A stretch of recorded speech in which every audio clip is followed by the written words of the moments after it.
দিনের শুরুটা হাসিমুখে করেছিলাম, কিন্তু শেষ যে চোখের জল দিয়ে করতে হবে সেটা আমি স্বপ্নেও ভাবিনি। সো হাই এভরিওয়ান, আশা করি সবাই ভালো আছো। এই মিনি ব্লগটা কালকের। তো কালকে সকাল সকাল তো উঠে আমি খুব হাসি খুশি ছিলাম। আমার যা করার সেগুলো মানে ডেইলি যে রুটিনগুলো সেগুলোই করছিলাম। তো মিনি ব্লগের ক্লিপগুলি আমি নিচ্ছিলাম। তো 2-3টে ক্লিপ নেওয়ার পর আমি বাকি ক্লিপগুলি যখন নিলাম তখন তো দেখছি যে ভিডিও ভালোভাবেই হচ্ছে, কিন্তু যখন আমি গ্যালারিতে গিয়ে চেক করতে মানে ভিডিওগুলি কীরকম এসেছে সেগুলো দেখতে যাই, তখন দেখি যে পুরো ব্ল্যাঙ্ক হয়ে আছে। ফাইল টু লোড ফটোস এরকম একটা কিছু লেখা ছিল। তো তখন ভাবলাম আমি যে অনেক সময় স্টোরিজ ফুল হয়ে যায়, তো আমি কিছু ফটো মানে ডিলিট করলে ঠিক হয়ে যায়। তো আমি 5-600-র মতো ফটো ডিলিট করেছি, ভিডিওস ডিলিট করেছি, কিন্তু মানে কোনো চেঞ্জেস নেই, সেম এইরকমই হয়ে রয়েছে।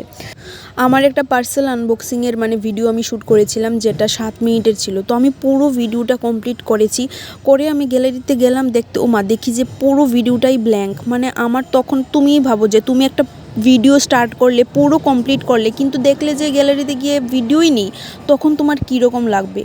তো মানে আমি পুরো ভেঙে গিয়েছিলাম। মানে আমি ভাবলাম যে এখন থেকে আমি ভিডিও কন্টিনিউ করব, কিন্তু দেখো এখনই আমার প্রবলেম। মানে হয়তো ভগবান আমার পাশে নেই যার জন্য এরকম হচ্ছে, না হলে তো আর এরকম হতো না।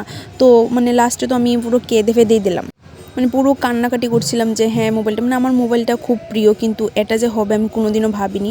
যাই হোক, লাস্টে কিছু একটা ঠিক মানে মোটামুটি ঠিক হয়েছে, কিন্তু এখন পুরো স্লো কাজ করছে। তো জানি না কী হবে।